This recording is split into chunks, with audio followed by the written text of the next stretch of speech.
live. We're good. Good evening or whatever time of day you're listening to this. This is Tailgate Talks Ep2. We have finally made it. We are officially now a podcast on Spotify. Let's go. Cheers. And on iTunes. I know, right? It was kind of cool just to see the name pop up and have it say podcast and have this little janky whatever 3D paint image I made. Yeah. I went and immediately searched on like both Apple and Spotify just to type it in, see it pull up. Pretty cool. It's just cool. It's just kind of neat to just see like and again, obviously we're not any kind of big. Obviously this isn't any kind of massive show, but it's just kind of neat to see our name up there. You know, officially a podcast. Yeah. It's kind of cool. No matter what we do, we'll always be up there. That's it. We're down in history for some weird random show we decided to put together finally. No, all right, guys. So I think we had a good show last week. We got another one coming this week for you. We're going to be talking a little bit about so me and the guys got together, we discussed it a bit, and we are going to be talking a little bit about Texas Tech each week. All three of us went to that school. It's kind of our common interest, a common love of all of us, and so we're going to have a little segment each week where we talk about Texas Tech, random thing, maybe the football game coming up, basketball, baseball game, whatever sports events coming around for Texas Tech. Just a little bit of a shout out to the school that brought the three of us together. So we're gonna call that segment each week Club Red. Both of you nodded at the exact same time to that statement. Hey Dustin, what time is it on the clock? Oh, we're at the under 2 timeout. Let's go. Club Red, baby. So each week we'll have our little Club Red talk. We'll have a little couple minutes for you on Texas Tech, and just not have it take over the show, but a little ode to the school that brought us together. So let's open it up. Club Red. I personally don't have anything big for this week as far as Texas Tech. I know we're facing West Virginia. Thank God we didn't have a game last week. Yeah, we kind of needed some time off, man. Last week was rough. It was refreshing actually not having to watch a Tech football game. It was nice. Which is sad. And the annoying part about Texas Tech all year, in all honesty, has been that we've fought and kept up with every team that we've played against, as far as the good teams and the bad. So it's because it looked like a team that likes to play with the competition, and they completely are, and it's frustrating because spot to be in. That means that they can beat good teams. That means that they can play good teams. That means that they should be beating the tar out of really bad teams. Yeah, that's been the issue since Wells has got here. Is we play down and we play up to our opponents, and we've had so many like one possession losses over the last 1.5 seasons that we played. It's always fun to be in the game, but you got to start making those winning plays. But it sucks knowing that you're going to get let down when you're in the game. Exactly. But I think the big thing I wanted to kind of talk about this week is I said it in my final shot last week is we changed quarterbacks. So we got Henry Colombi starting versus West Virginia, which has had a pretty solid defense this year. And my kind of what I want to bring up is what does this mean for Coach Yost? Because me and Dustin have talked a lot. We don't like our offensive coordinator a whole lot. I think he limits our offense, but is it Bowman or is it Yost? And I think this week we get to see.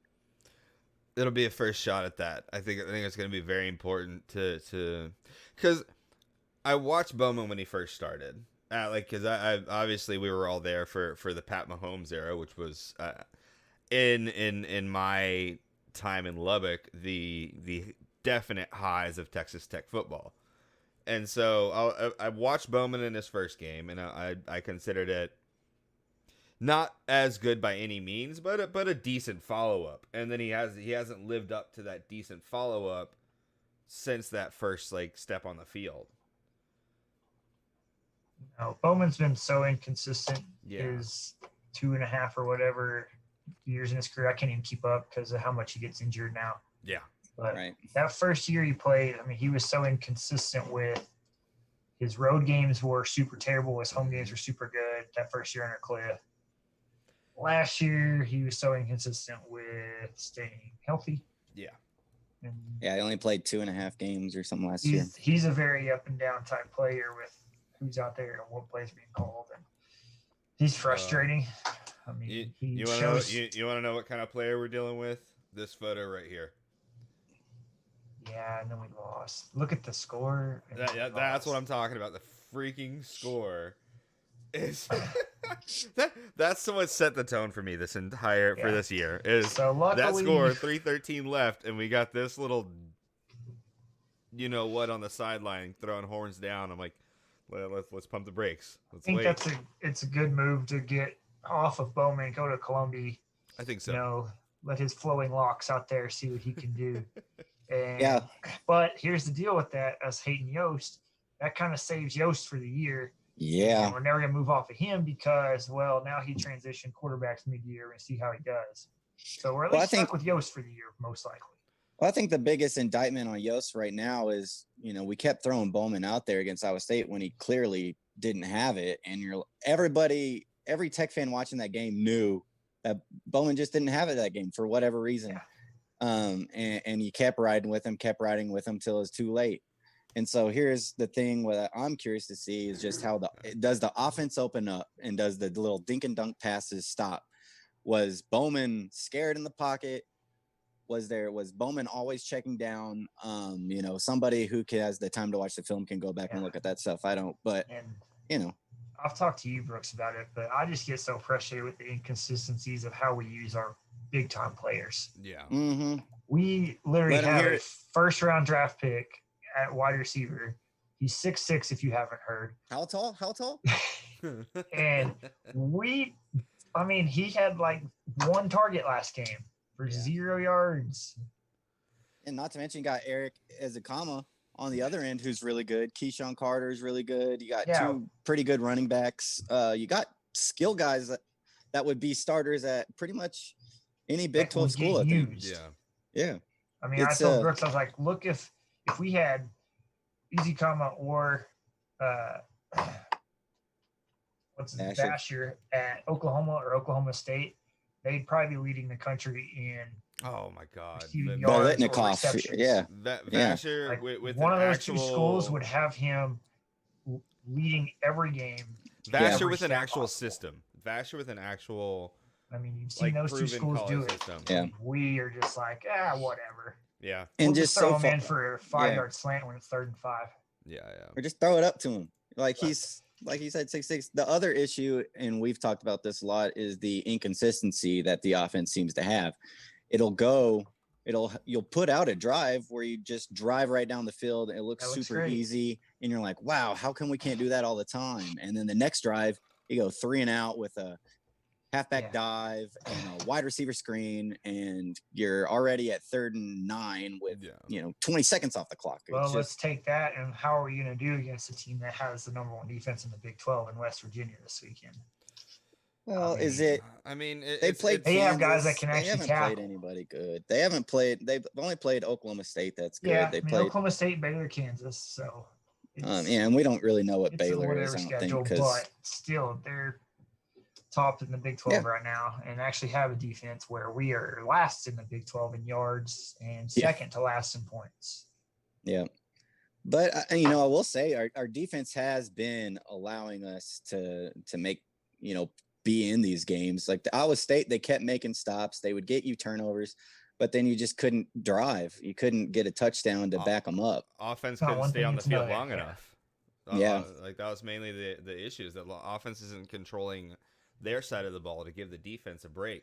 And so they're just West Virginia also has a very good running back. Yeah. Who's like 2nd in the league in rushing with like 500 plus yards. By the end of this game, we're probably gonna make him a Heisman contender. We always struggle defending the run. We always do. He's gonna run all over us. The bane of our existence, honestly. You know, Heisman talk come next week. All right. So with that, I think we're gonna go ahead and kind of move over into West Virginia's favored by 3, gonna win by 10, 38-28. You think West Virginia's gonna win by 10? Yep. 38-28. I would add another 10 to that score for both teams. Oof. I could Giving up see 31 the I last could two see games. 48-38 and still West Virginia. Yeah. It's I totally could possible. I could see that happening because I'm we've gonna historically call a not tech been able upset to. here. Oh, okay. I'm gonna call the tech upset here, guys. Oh.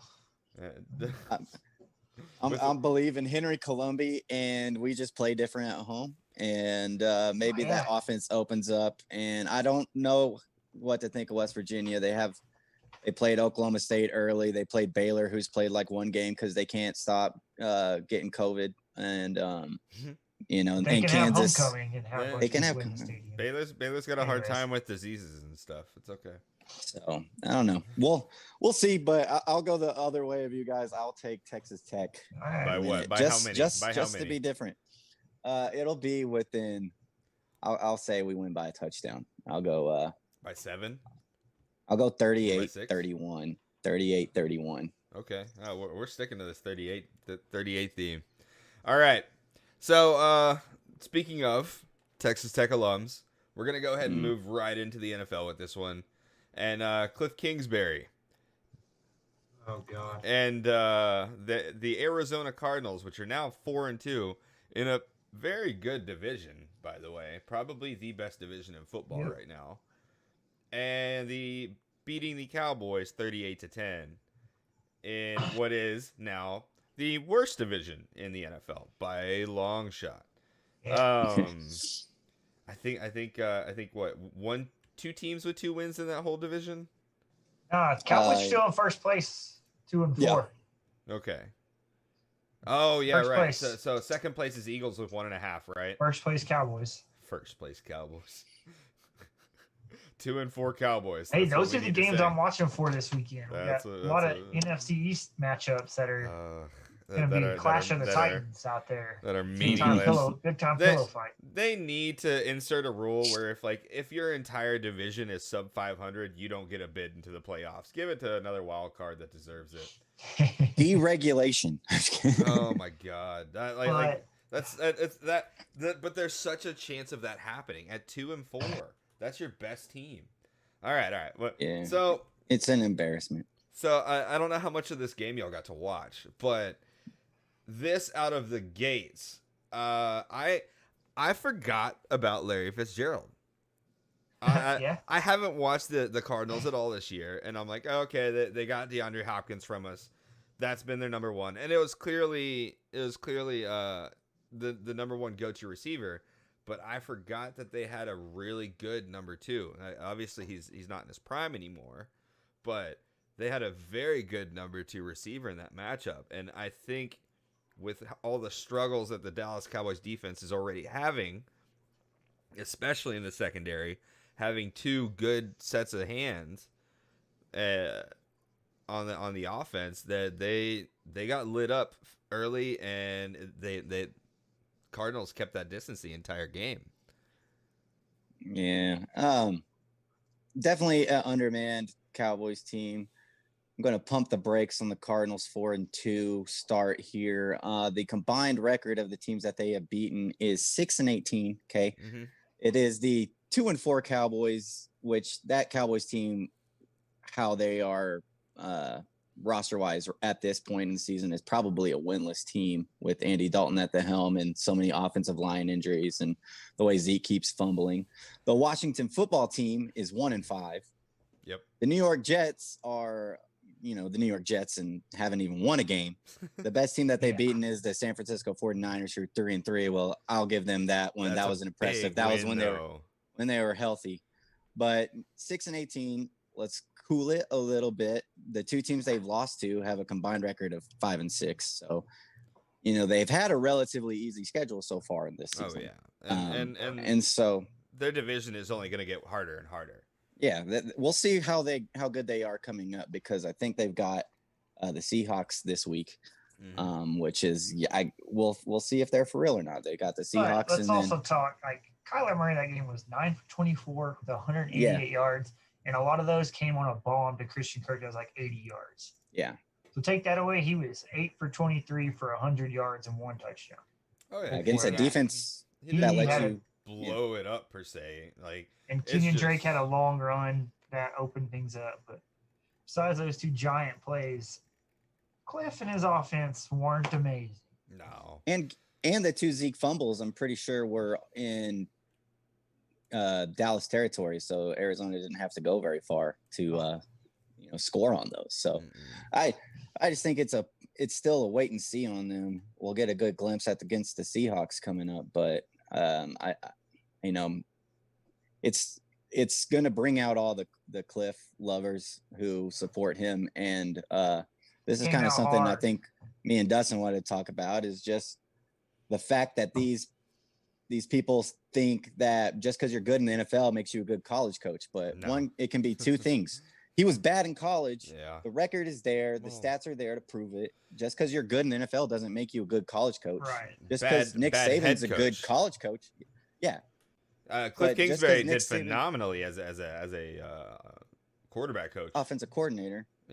Yeah, but you're a head coach, so you're in charge of the whole thing. You're in charge of the whole ship. You're not just the offensive guy when you're a head coach. Yeah, he's in a perfect spot for him where he's given a roster. There's a GM to do player evaluation and scouting department and pick his team for him, and owner take care of marketing and all that side of things. You got the whole division for that stuff. You don't have to go make all these appearances like you do in college and recruit nonstop. And so, you got it. You got a guy who can go get you DeAndre Hopkins, and that's a lot easier than having to go recruit and try to convince a guy to come play for your school. That was still a robbery in my opinion. Anyways, so let's talk a little bit about the other side of the ball there in this game. Dallas. Yeah, let's do that. Let's stats and that's the real story of this game, though. Honestly, is it the Cardinals doing good, or is it the Cowboys just doing bad? It's the Cowboys being bad. It's a little bit of both, honestly. Though the Cardinals, really, realistically, we all know that they're not that good of a team. They haven't faced the blunt force of their schedule yet. And this Cowboys team is still, I want to say, kind of looking for an identity. It's weird, but like I had some hopes for them with Andy Dalton, but that was quickly shut down whenever the Arizona Cardinals defense put him in check. I don't know their ranking in the NFL. I don't know their efficiency in the NFL, but that's never been known as a defensive team. Kliff is not known as a defensive coach, but yet for some reason they shut off the entire Cowboys offense. And I know that they're missing 3 of their starting offensive linemen. I know that their only starter was probably their 4th best starter in the offensive line. Boy, he got hurt that game too. Shit. Yeah. So they had 4 offensive lineman starters out from, let's say, last year or this year. But their defense is so bad. They are on pace to set the record in scoring defense. Oh, I think I heard this. Let's go. I think I heard this earlier today. Let's go. They're on pace. Let's break some records, Cowboys. Let's break some records. They're on pace to break some records. Hey, if you're going to be bad, might as well be historic bad. And, right? So, I mean, they had Leighton Vander Esch back. I didn't watch much of that, but my problem with it is DeMarcus Lawrence got paid like a year ago. Yep. He's right now sitting in 6 games with 1 sack and 17 tackles. What do you do? Nothing. 6 games in, that's not the worst. But when you're paid to do more, that's the problem. Is he's paid to do more than problem that. Is 3 years ago when he got all this money, he had 14.5. 2 years ago he had 10.5. He got paid. Last year he had 5. There's still time for him. You know what it is? They need what's the coach out of Clemson? Dabo. He's not leaving. No, he wouldn't leave, especially for Dallas. But they Venables. need somebody to rile them up. That's a good team. Their next move needs to be to fire their D coordinator. Well, maybe everybody, because the players do not respect this coaching staff. Did you see all the stuff that they're saying? Yeah. All week they were talking shit. These are bad coaches. That's not normal. This is That's one censor shot for yeah, it is already. But they were talking down on the coaching staff all week, and it's just like, hold on, pump the freaking brakes there for a second. That coaching staff didn't step on the field for one down. Not one. Yeah, but if they're saying that they're supposed to do all the underprepared, weekly preparation and stuff. yeah. Mike McCarthy's saying we're very prepared. We're the best. In the end, well, if you're prepared, then you should be better than this. In the end, it's players making plays. Their players aren't making plays. You see how you still need coaches to put you in the right positions. You right. If Nolan's calling terrible defensive calls and putting people wrong packages out there, wrong stunt calls and all that, you're putting people in bad positions. Oh yeah, they're not defense, being put in the best everybody. position to win. But it's just, at what point do you put the blame on the players? Like, how long are we going to give a pass to the coaching? How long are we going to blame terrible. Jerry? Besides Diggs in the secondary, they suck back there. We can't just everyone. We can't just keep pawning it off onto the coaches. The players are out there; they're getting paid, and you know for a fact that the players that are getting paid are good players. They're just not playing hard. But when do the players ever take the fall for it? It's always going to be the coach. It's never the players, because just look throughout sports history. It always is going to fall on the coach. It's, hey, you've got good players. You've got players to win. You're just new coaching staff.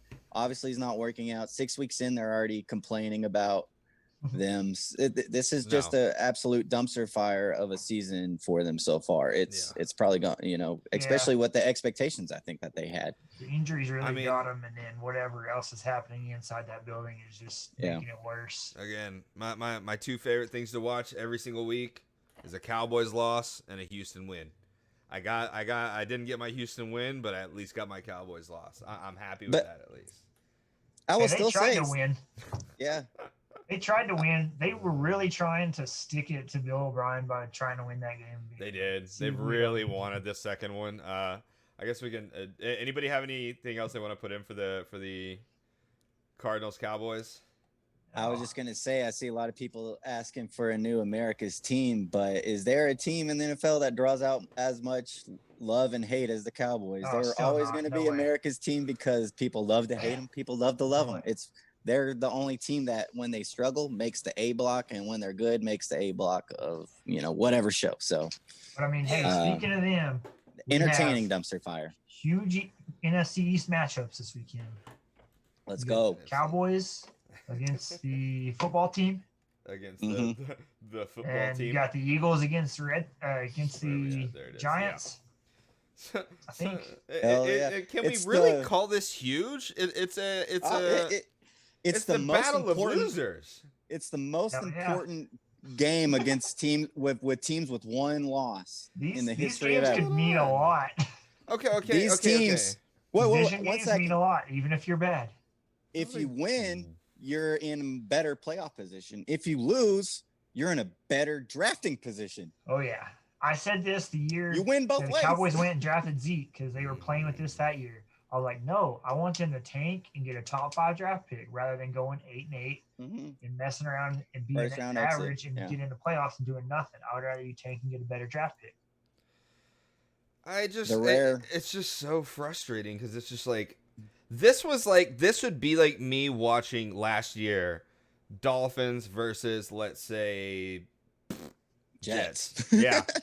That's not last year. Simultaneous. That's every year. But that's what this whole division is for me right now.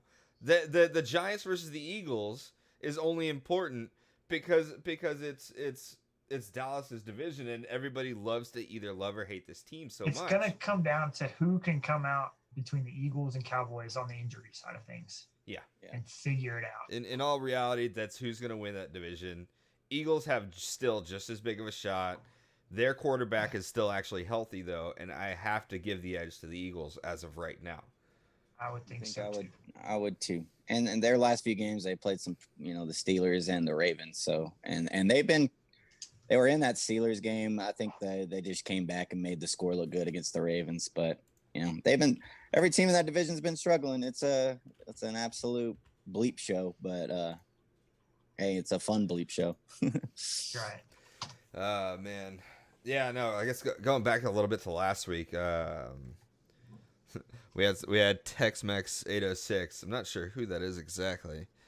Right in Tighten Up, which that Titans game last week against the Texans, they tried so hard to win that game.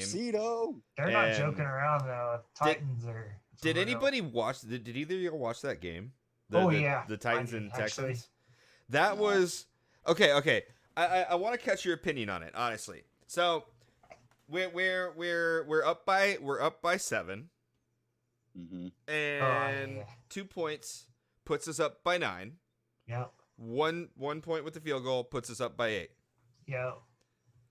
And I think Dustin, it's Roger. Do you have a friend named Roger? Yeah. Okay. That's who Tex-Mex 806 is. How you doing? What's up, Roger? Yeah, he's a big Titans fan. Hey, I like the move to go for 2 there. See, so that's what especially I keep with hearing. Your interim head coach, your team is down. It's kind of like a rah-rah moment. Let's go win this game. And in the back of your mind, you're like, we can't stop Derrick Henry and Ryan Tannehill. Yeah. And they didn't. They didn't. But the thing was, and I hate this whole thing of preventive defense, but that seemed to be the ideal play. The more you analyze the tape over and over again, is to go for that 2 points to assure the win. But the counter argument to that is, why not, if you know you can't stop Henry, if you know you're going to be playing preventative defense the entire way down the field, why not just go for the 8 and force them to make the risky play on the 2-pointer? I like going for the win with your situation in the locker room. I mean, we almost had it. I think more teams should go for the win. I forgot who on the Titans on their defensive line jumped up and barely tips it with his right arm, and it just barely deflects and it knocks it out of the way of our receiver. So we were within inches of pulling off that 2-point play, but man, if they would have just kicked the field goal, it would have forced the Titans to make that risky play instead of on us. It would have been a safer bet. And instead, I mean, it ended up playing out the same way either way. We ended up going into overtime, and we literally just got run over by Derrick Henry. No, he just ran 96 yards. No one got ran over. No, casual.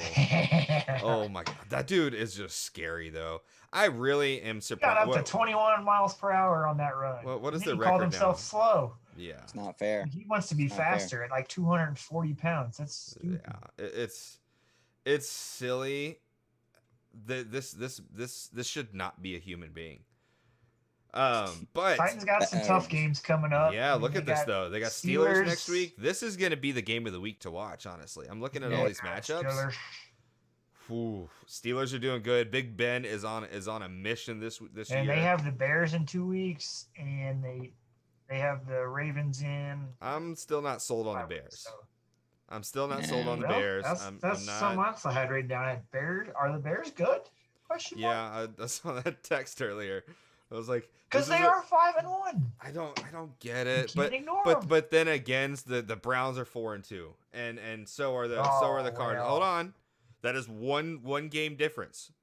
So you can't be like Bears are phenomenal. Whenever last week the Browns were 4-1. Like I just don't believe in it yet. I don't believe Browns are a bad 4-2. Oh, they're a horrible 4-2, but so are the Cardinals. And so the Bears were a sideshow team last year. Also, the Bears have had a pretty cupcake schedule so far. Yeah. They've had Lions, Giants, Falcons. They got beat by the Colts. Barely beat the Bucks and the Panthers. And that game this week for them with the Rams and the Bears. That's why I want to bring it up. See, like, what are we looking at, really? It could go either way. Nick Foles is a better option for him, but Rams have a good coach though. I like Sean McVay. I like their system. Jared Goff is interesting to watch. I think that's going to be a good matchup, and it's going to expose either one of those teams because the Rams aren't doing poorly this season either. 4-2. Right. They're not doing bad. So this will be a good challenge for both teams, and we'll get a better, I guess, idea as to who's getting early success and who's just getting the best advantage of this no preseason, no training camp, Derrick Henry's lack of defense, huh? Derrick Henry's getting the advantage. Oh my god, dude, 96-yard rushing touchdown. It was great for me. It was great and bad. I have him on one fantasy team, and then I was going against him in the other. That sucks. Guess which league I won, and guess which league I lost. I think That it was sucks. pretty straightforward on that one. Let's take a look here. All right, so Saints Panthers. Don't really care about it. Drew Brees is kind of. I would watch this game just to see how Drew Brees looks, only to see how it may stack up with Brady later. That's it. Panthers haven't been bad though, so don't sleep Panthers on are them. good. They haven't Robbie been- Anderson. Yeah, and is Christian McCaffrey is he still healthy? I haven't heard of him. He's out. Okay. He's out. He's still out this week. Shit. They have like a Thursday game next week and then a bye week, so they'll probably be back in like 3 weeks or however that math adds up. But they've been better than expected. Yeah. They've been competitive. They were in that Bears game till the very end. I expect that to be a good game. I wouldn't be surprised if the Panthers won that one. The Saints have kind of been streaky, so we'll see. Yeah, and it's just like, do you want to hold a pedestal up for the Saints? You do, because they have that one. I mean, they only have one Super Bowl win, but they have very good playoff runs. They're getting fans in the stands this week. Are they? I didn't even look at that. 3,000 of them. That's better than nothing. My dad, every single time we watch football, the very first thing he does when he walks into my room or wherever we're at is, "Hey, are there fans in the stand?" Literally the very first thing he says. I'm like, why does that matter? I got football back. I got basketball back. I do not care one bit if there's a single fan in the stand. I'm still or watching it if from it's the same completely place. packed. Yeah. Hey, I do think still that at home. has mattered this year in a lot of NFL games on the defensive side. Oh, I think it's harder for those defensive players to get juiced up. Whether it's Well- home or away, they feed off of all that energy. Being that. being You've that seen so home many defense, comebacks being and that so home many defense. so many offenses go off on And- teams. and- so many comebacks and now on you don't- offense. You don't have that offside advantage that you used to always have as the home team on defense, or Aaron Rodgers in Lambeau is always going to draw that defense off sides, They're doing but that he's even able to- more now. but he's doing it in New Orleans because Yeah. because they can't hear the crowd. There's no crowd noise. Usually that defense in New Orleans when they're playing the Green Bay, you can't hear the count. They're having to do the silent count. But now he's getting to do the thing and draw them off sides in New Orleans, which that's a new advantage that you never had before. So It really did. It's hurting the defenses the most. Yeah. Because or home defenses, let's say, the most, because any NFL game you ever go to, whenever that defense is on the field and it's 3rd and 8, that entire loud. stadium is loud. Offense can't make a call. You have quarterbacks holding their ears to hear any sort of call outs from the sidelines. silent count. Yeah. And so, like, if anybody's really hurting, it's those defenses that don't have that home stadium hype up. And, and again, to kind of bring that back around a bit, though, we at least have football. I do not care if there's a cricket in that stadium or if there's an entire thing full of people. It doesn't matter to me. I'm getting to watch my favorite sports. I'm getting to watch my favorite players. I'm getting to watch an NBA title game. Like, I'm getting to watch what I missed for all those months. Like, I went through and killed, I think, every show possible on my Netflix. Literally. Yeah, I was Killed the entire keeping a list at the start of quarantine of everything I watched while there wasn't sports, but then I got a new phone and some of my stuff didn't save. But I had a list going that was like super long of everything that I watched, of It's all the just- shows, all the random movies, We got Last sports. Dance, all the Tiger King, all those things. We got sports back. We got sports, and I'm Um, gonna say I'm kind of liking watching sports from home, not having to go deal with parking and sitting at the stadium out in the heat I think you're just getting old, Brooks. Oh, dude, yeah, maybe that's it. But there's something nice about being able to just turn the game off if Tech's getting our ass kicked. It's something nice about being like, you know what? I'm not going to watch this anymore. Instead of having to like leave and walk through the heat and sweat and all that good stuff. It's oh, I forgot about this game. Jeez, last week, Packers Bucks. That's what I was looking at. Oh my Lord. Are Tampa Bay Buccaneers figuring it out? Oh, hold on. No. The Tampa Bay Buccaneers figured it out. Tom Brady and the Tampa Bay Buccaneers threw up, 115 yards? Total? That defense is good. Effort of defense, offense, rushing. I don't know, because it was such a weird, like, okay, you look at that game and you look at the stats for it. I'm trying to find it right now. And it just doesn't, there's no point in this game where you're just like, oh, Tom Brady went off. Like, where did they get 38 points from? I still have no idea. Yeah, Rojo went off. I know that. Ronald Jones went off for 113 and 2. And that helps a lot. Gronk had a throwback day. Yep. See 166 and 2 TDs. And Rodgers with 160 and 2 interceptions. Here's the stat you want to hear. Here's a stat that was I read, and this was before the game. So this kind of just puts into perspective what the Tampa Bay defense did. The Green Bay Packers, and this is from Kevin Clark of the Ringer. Okay, so I cite my source here. It says the Green Bay Packers have at present the best offense in history. No team is a particularly close second. Their 3.67 points scored per drive through their first 4 games not only leads football, but leads every offense that has ever played. So that just kind of puts it into perspective. They were going 3.67 points per possession. The 2007 Patriots, which were also considered maybe one of the best offenses ever, was averaging about a half point less per drive.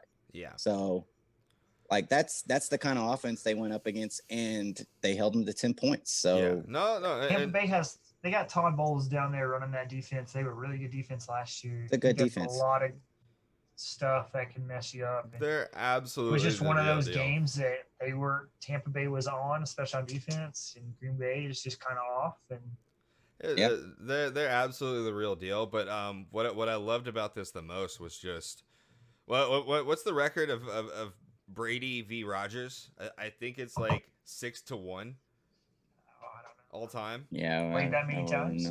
Yeah. I think in total. For some reason, I feel like it's less than that, but Brady's way ahead by at least times 3. But either way, I wanted to see this matchup so badly because everybody was hyping up the Packers offense so much, because they were hyping up the Packers to be. They had met. That's it. They had met twice before last game. Yeah. Well, what's the record? It was 1-1, pretty sure. Yeah, no way. It's just 2-1. Either way, I enjoyed this week just because I don't see Green Bay being that dominant as a team. I don't. I see Rodgers as a great quarterback who's gonna just pad stats on stats for week after week, but I don't ever see them winning a championship.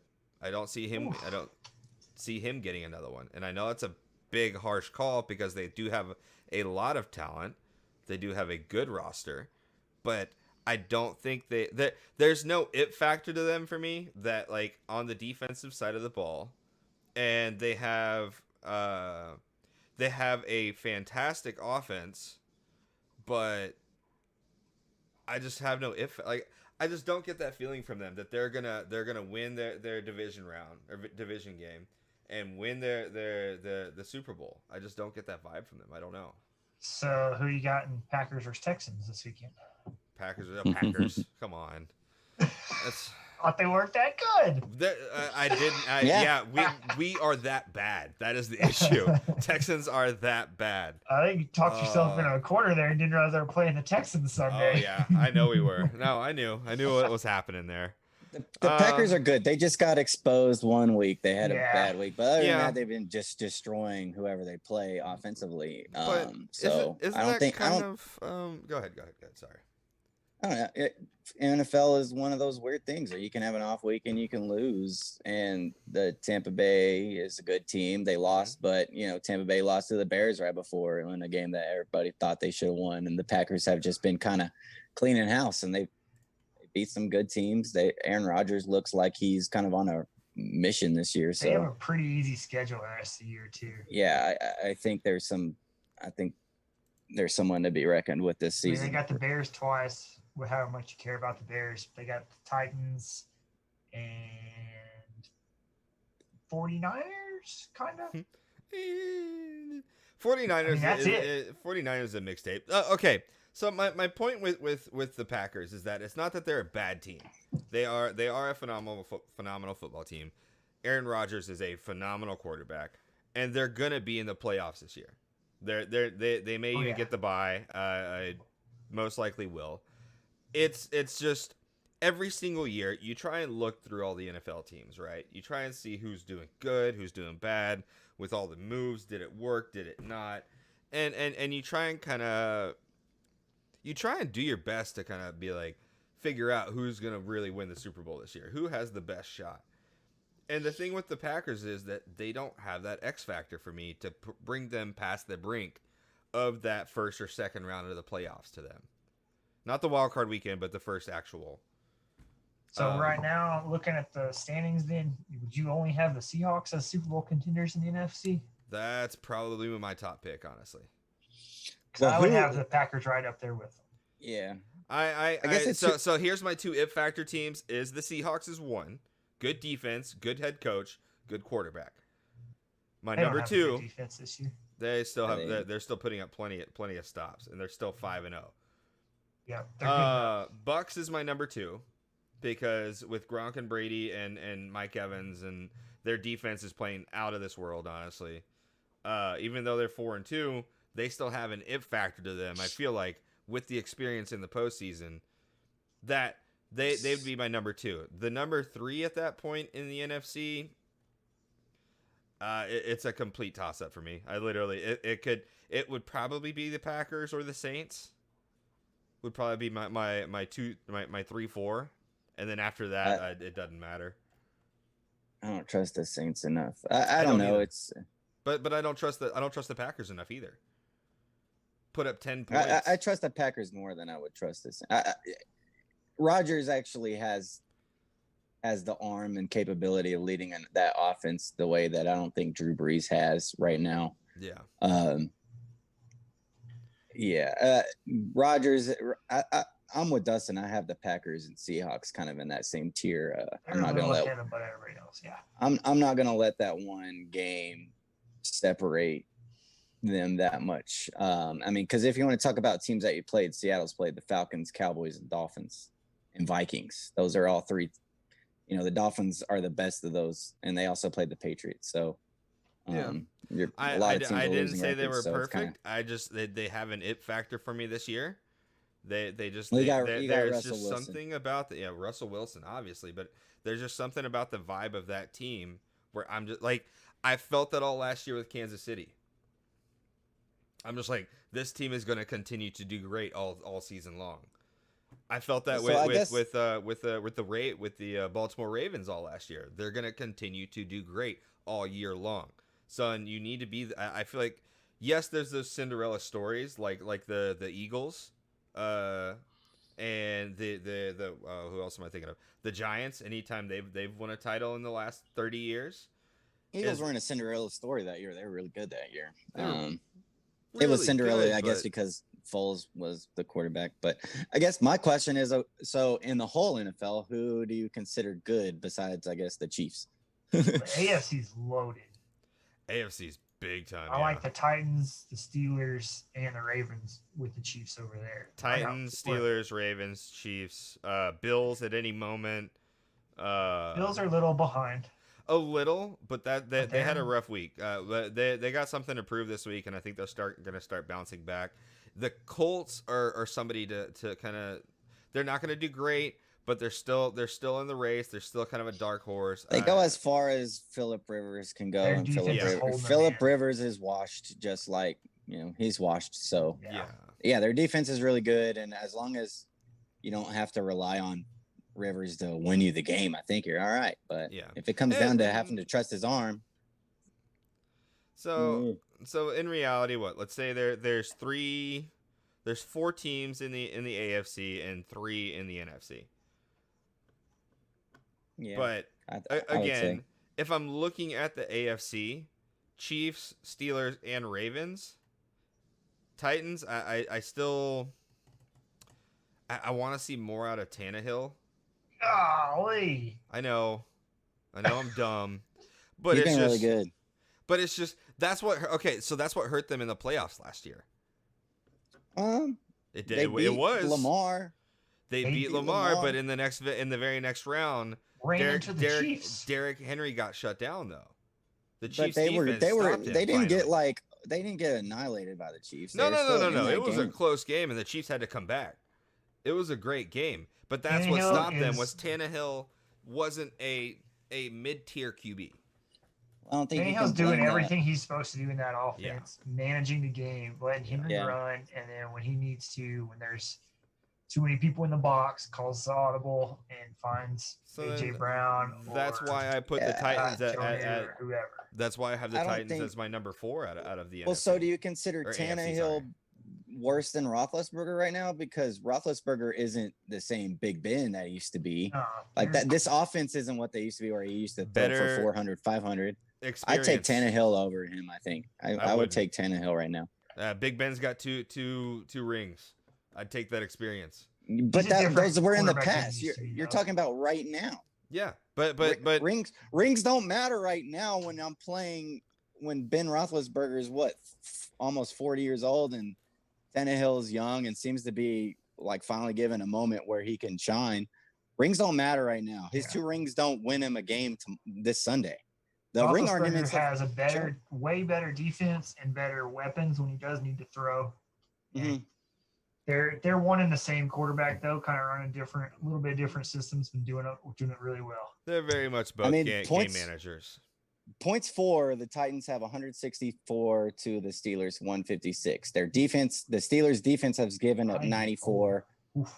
Yeah, 94 while the Titans have given up 126. So the defense is clearly the difference on those teams, because the Tennessee offense has been putting up numbers. Tannehill's been phenomenal, pretty solid. So I just right now I think that Tennessee offense, I think I'd take them over the Steelers right now. It's not the Big Ben from those 2 Super Bowls, so that's just my thought. Yep. Well, we're comparing. We'll see Sunday. Game managers. Yeah, we'll see Sunday. Roethlisberger's not a game manager. I think he's slowly becoming that. I think he's starting to slow down. I think he's not going to be Big Ben like you said, and he's not. But I think this Sunday's game is going to show us who is the better. Who is the better QB? But I will say, go ahead. That Titans offense hasn't all been Henry though. So because I have him in fantasy and he hasn't. Until last week, he's been kind of average fantasy wise. They just got AJ Brown back, their number 1 receiver, and he's all the way back with 2 touchdowns. They're definitely starting to run away with that. And you might be right. It might not all be Tannehill. It might just be coaches that put them in the right spots to succeed. And sometimes that's what makes have my team like that succeed. The Titans have one of my favorite coaches in this league. Oh yeah, that hands down. He is one of my favorite coaches. He's a player's coach, and he knows how to outcoach his opponent. He was a Texans a little bit. He was a Texans linebacker. Oh man, should have held on to him. Yeah, should have got rid of the butt chin and took it in. Dang, can you imagine how good we'd be doing right now? He's like such a. Oh, and apparently, I would love to see him coach a team like the Seahawks or something like that. Just to see what a difference he makes over some of these other coaches because he's doing Belichick type things, right? Oh, like yeah. that little. He's doing awesome. some five head shit. Got to know the rules. Another It's shot. super interesting. They're just interesting to they're an interesting team. I'm curious to see what they do going forward. Corey, Tex-Mex is saying Corey Davis was cleared for practice too. Oh So boy, yeah. another weapon back. Yeah, they're coming back real strong. Again, And I think Johnny Smith got a little hurt last game, and then their backup tight end came out and had like a freaking day too. So it's just they got all the dudes now. this is not a knock against the Titans. I think that they're a phenomenal club. Again, they have one of my favorite coaches, and they have the best running back threat, in my opinion, in the entire NFL. Who only gets better. It's just that he gets better as the game goes on every single week. He starts off a little slow, and then literally that 96-yard run, he was at 105 yards, I think, at that point. And they were like, okay, he's having another good day. And then just with that one run, he doubles his entire yardage for the game. And they're like, well, and then they launched right into the stat where they're like, and this is Derrick Henry's, I think, fifth or sixth 200+ yard game. Yep. Yeah. And he is it's like his third 90-yard touchdown run. Oh my God. In one run. I was like in a close game on fantasy and I just rechecked my score and all of a sudden I was winning by a lot. And I was like, wait, what happened? And I saw it was a 96-yard touchdown run. Hey, Dustin, can you ask Roger how he became a Titan fan? Who the hell is a Titan fan? Old Houston Oilers. He can respond to you right now, I guess. Yeah, he can respond. Roger. How are you a Titan fan? They're calling to you, man. I don't think I've ever. He's I Braves. I know a lot. I don't think I've ever met a Titan fan. I know a lot of old Houston fans that became Titan fans and never swapped to the Texans. Well, that makes sense though because y'all were without a franchise there for a while, so it makes sense that you root for them. Is that like an open invitation all the time? Can you just switch over? Can I switch over? That's what you. There we go. Are they sending you? I called it. I called it right here. He says, hey. I was raised a Houston Oilers fan, then Tennessee Oilers, then Tennessee Titans. So I called it. Even through the Tennessee Oilers. Thank you, Roger. You know what I want to find is one of those Tennessee Oilers uniforms. They have like very few of them out there, but just that they only had it as the Oilers for 1 year, I think. And then they moved it over to the Titans. Hey, speaking of team names, the Washington football team said they might stick with football team next year. I hope they don't. Literally, like, do you realize that the entire Indian the community did not care that they were called the Redskins? It was white people and white women given a care that they were called the Redskins. What the Indian nation really actually wanted. What they actually wanted, if there was going to be a change to, let's say, the Cleveland Indians or the Washington Redskins, they wanted a particular tribe to be honored. So let's say instead of the Washington Redskins, it'd be the Washington Apaches or whatever. That's what they actually wanted to see. Like Florida State Seminole type situation. Yeah. Honor an actual tribe instead of this whole nonsense of, well, we're just trying to be more PC.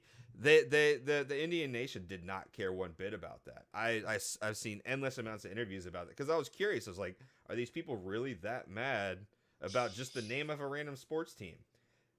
And I get it. It may have been considered an offensive name at some point, but none of them were actually mad about that. And they said, well, if you're going to change it, I guess, like change it to a tribe, change it to honor a particular tribe, honor a particular people. Their uniforms are nice, but they need a name.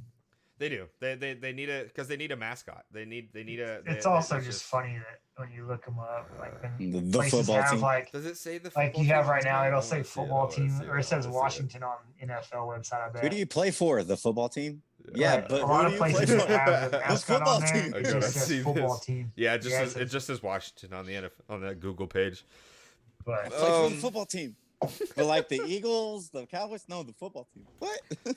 So, looking at this week coming up, Thursday night game. Don't care. That's a big game. But it's big because I got the Eagles defense going, and I picked up that Fulgham, that receiver. Predictions, because I'm gonna. I think we've had a pretty good episode this week, honestly, as far as editing goes. I'm gonna most likely just have to trim off the edges of it and just post it right away. So we're gonna have this up Friday morning. So let's go ahead. Let's get our Thursday night football predictions in. So let's make this our first shot bet. We'll all take a team, and then we'll just do it. If your team loses, you owe the shot. Okay. So shot bet, Eagles. shot bet on this game.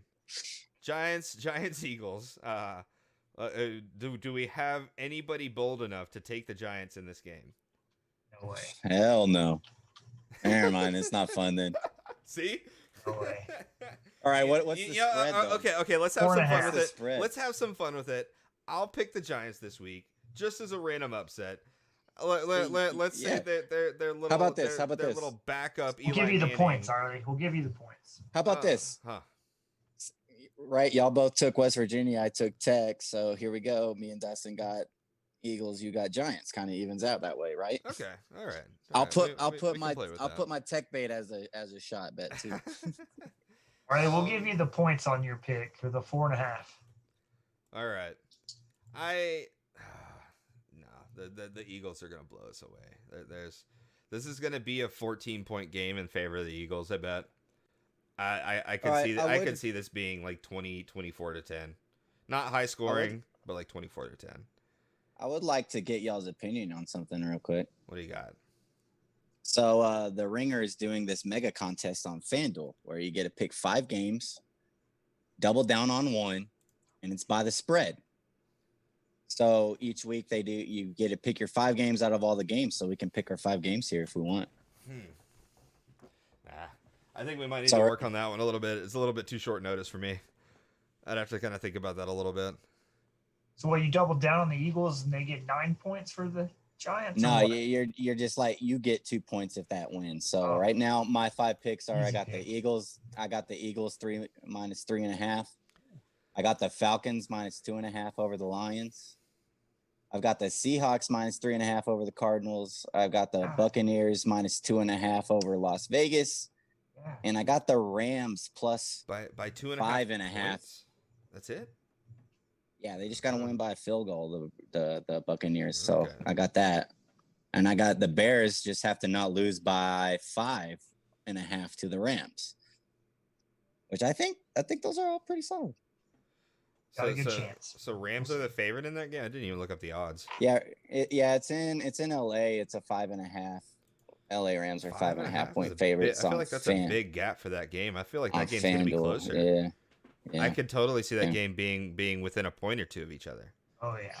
Yeah, that's why I got the Bears. I think that's a field goal game. I think it's a low-scoring, defensive football game where, like, a field goal wins it at the end or something like that. Yeah. Low-scoring. So, yeah, I definitely think 5.5 is way too much. But let's take a look here. What other big games do we have coming up this week?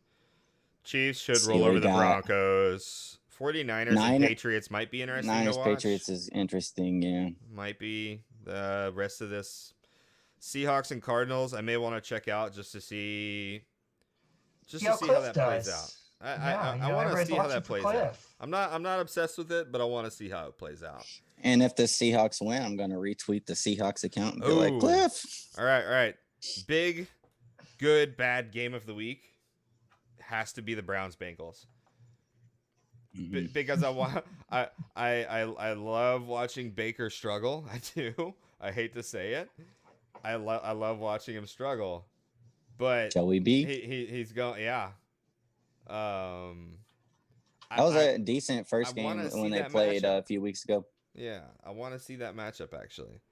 I saw a stat today that they have for a 4-2 team. They have a negative 24 point differential. No way. The Cardinals? 2 losses have been the Browns and the other 6 teams that have had that or worse obviously didn't make playoffs because they're not that good. All right. Yeah. I think that's all we got for the NFL for this coming week. Yeah, I'm good. So let's go ahead. We're about the hour mark, so let's start kind of like winding this down. We'll move on to our last topic for today, which is World Series 2020. Just got started. Dodgers, Tampa Bay Rays. This was a good game to watch. I had a fun time watching it. Kershaw was pitching very well. I'll give him his credit. He's finally starting to kind of shake off some of those World Series woes, because every single year in the last 3 years, I think he's gotten smoked. Yeah, Mookie Betts for MVP most likely. He should be in all honesty. Hey, I wanted to start there. With But Mookie. I think the story is in between Kershaw being lights out and Mookie Betts is such an influential personality on a team. Dustin, let's go. It sounds like you got something written already. We'll see about Kershaw. He's got another game to pitch at some point. 1 second. It's 1-0 Rays right now in the top of the second. Just don't know. Okay. Yeah, Kershaw's got another game to pitch, so we'll see if he can hold up.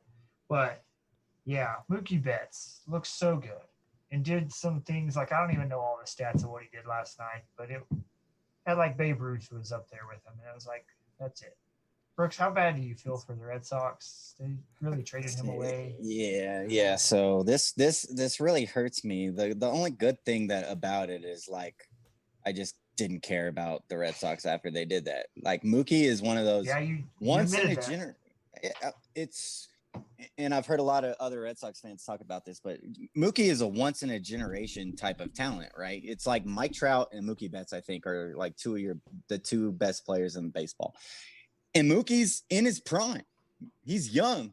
And you're the Red Sox. Yeah. You're supposed to spend money. You've never been that franchise that you're not the Rays, like where it's cheap, right? Like the Rays are known for they get players and they get them cheap. Red Sox, you shuck out money for it. Yeah. And they freaking didn't. They traded them away to save money. And yeah, we're terrible this year. It's crap, but I love Mookie, so it's fun to watch. It's fun to watch Mookie. It's hard. It was kind of like whenever what was it? The Astros traded away Hunter Pence to the Giants, and Giants. Hunter Pence wasn't.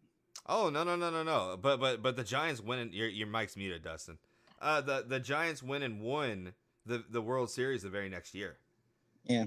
So he was so much fun to watch in an Astros uniform because that was whenever he came out and started his first big league appearance was with the Astros, and then they traded him off, and he goes and wins a World Series right after that. All right. Dustin's got his finger up. You guys want to hear my fact of the day? Let's go. Since we're talking Kershaw and Mookie Betts. All right.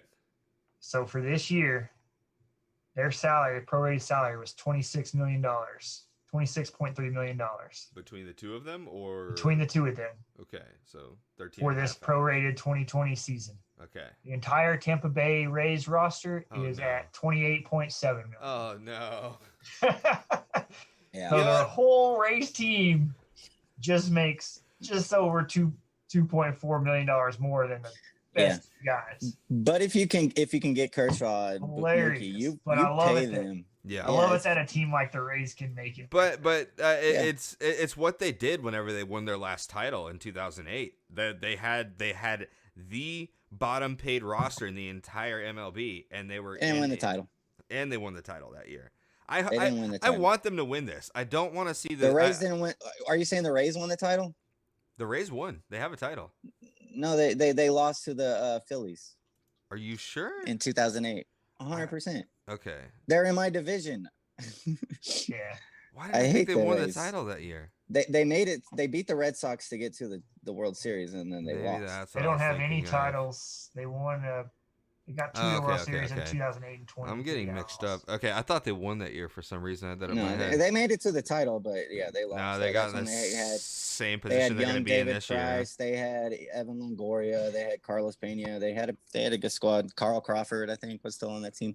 It was but they didn't win. But yeah, it's hard to watch Mookie play for the Dodgers. But I love Mookie so much. It's fun to see him be good. Fun to watch. But the thing that sucks is like people are like, "Wow, Mookie's really good." I'm like, yeah. No shit. I've known this for a long time. He's been really good. 3 years ago, 4 years ago, I didn't feel like he was enough to carry a franchise, enough to carry a entire MLB team until last year with the Red Sox, or 2 years ago. 2 years ago with the Red Sox, right? He didn't do it alone. We had JD Martinez. And, but he was good pitching. That influential part of Mookie Betts came out that year. He was a great hitter. He was, but it's that swag, that attitude, that he's got that it factor to him that will win you, that will bring titles, will bring championships to your city. And he does it all over the field. He does it with his bat. He does it by stealing bases, like he stole a taco for the nation. He did. and then he does it in the field. He's 5-tool. If there's ever been a 5-tool player like him, he got louder. That's what he is. He got louder. Is my main point with the Red Sox. Whenever they won their championship, he got louder.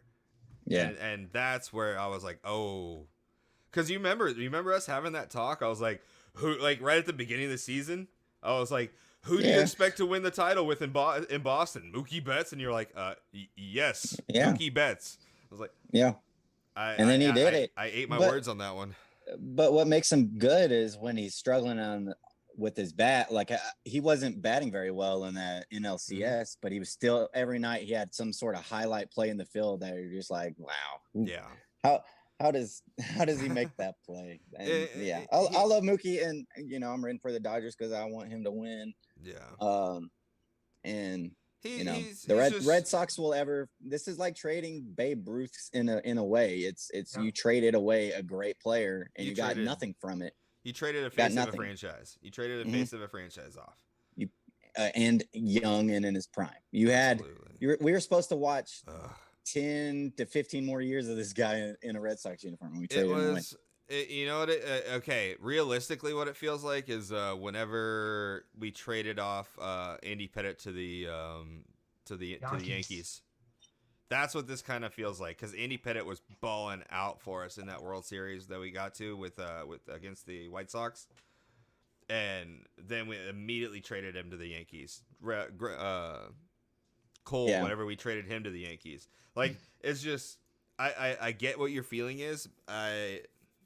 What is this? Red Sox forever. I love Mookie, but I'll be damned if I watch any of this World Series. Why would you not want to watch this World Series? Like, it's going to be a good matchup.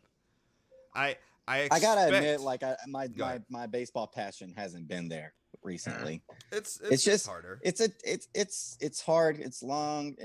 This season has been fun though. I think like it's been fun to keep up with. I think baseball has some lessons to learn on. Ooh. Hey man. Good point being made here.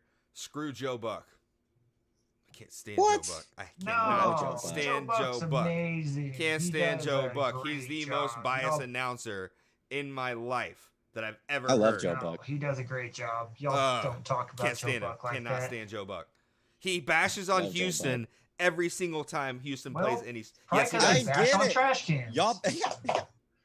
No. He was doing it to us whenever the Texans were in the playoff or in the wild card. He was doing it to the Rockets. He's doing it to the Astros. Every single time Houston plays, he talks down Houston. I can't stand it. But he has probably really good points. Like you can talk down the Rockets. Why? Wait, he never calls a Rockets game. Why would he be talking about the Rockets? He doesn't do basketball. I'm just talking. But he doesn't actually. Hey, call fun basketball. little side note for this World Series is I wanted to bring it up last week, but the Rangers opened a new stadium this year and hosted. To host the World Series. It's a very pretty field. And also hosted the NLCS, which was the first time fans got to go into that stadium, which is, I think it's kind of cool, kind of weird that those fans in Arlington are getting to go to their home, the opener of the brand new stadium. No, it's to watch two different teams. This will be the one chance Dallas people get to watch winning teams in that stadium for the next 10 years. For the next 5, yeah, I'll agree with that.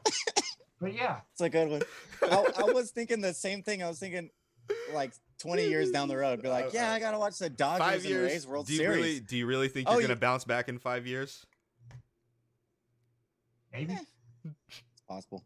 But we'll see. But yeah, 20 years from now, you're like, hey, I got to go watch the Dodgers and Rays World Series. And you're like, where are you, in LA or are you in Tampa Bay? I was in Arlington. Something cool, something weird. Like, I went to the very first game at that new ballpark. Who was it? Oh, it's the Dodgers NLCS game. Oh, man. So, Dodgers Braves. Yeah, Dodgers Braves. I think the main thing to look at with this Dodgers Rays series is the Dodgers have thrown out their best pitcher. So everybody else that they have, their pitching is not as good as Tampa's. But their batting is a lot better than Tampa's. Whereas on the flip side, Tampa Bay has better pitching, but their batting is nowhere near as good as LA's. So I think this is going to be a lot better matchup than people think. It's not going to be a Dodgers blowout. Game 1 went how it should have gone, which is Clayton Kershaw going lights out and the LA bats hitting hard. But after this game, for game 2 and game 2 through game 6, I expect this to go 7. Game 2 through game 6, it's gonna be a lot closer, like it is right now, where you're gonna see Rays getting 4 to 5 runs a game and Dodgers being shut out or have it be kept closer due to the lack of pitching and depth on the Dodgers end. Yeah, we'll see when we get like around to Kershaw again. But yeah, what can they do in between there? Yeah, that's pretty much all I have to. On this World Series. All right, here it is. Joe Buck is quote unquote from the J Jack. I'm not going to use your actual name. Joe Buck is clown shoes. Just wait. He wanted a Yankees versus Dodgers World Series. That wasn't going to happen. Well, yeah, everybody wanted Yankees Dodgers. That's going to get your most views. I mean, even the MLB wanted Dodgers Astros for viewing pleasure. But I don't think like as far as TV ratings, I think Rays were the worst out of the top 4 or top 5 that could have made it into the World Series for the American League. I think viewership wise, yeah. I think Yankees would have been good because you would have gotten the New York market in, or Astros because you would have gotten the rivalry to happen. Or the rematch to happen. And just people who hate the Astros. Oh, everybody hates the Astros now. So let's see. Hold on. All he's going to do is talk about how amazing Tampa is in the entire series. And even the dominance. Yeah, okay. Yeah, we got that. Okay, so let's go ahead and we're going to kind of wrap this up. We're at an hour 14. Yeah. Final shot. What do you got, Dustin? Anything we didn't bring up this week? The Rockets have another vacancy in their building. Mm-hmm. They don't have a GM anymore. Yep. So kind of everybody's jumping ship or getting fired. The whole thing's imploding. So we'll kind of see what happens there. I guess, Sarah, you can just edit your resume and put it in for that job. I'm going to try and just go for Houston GM. Brooks, do you have a final shot for the week? We don't have a basketball GM or a football GM. I could do both at the same time.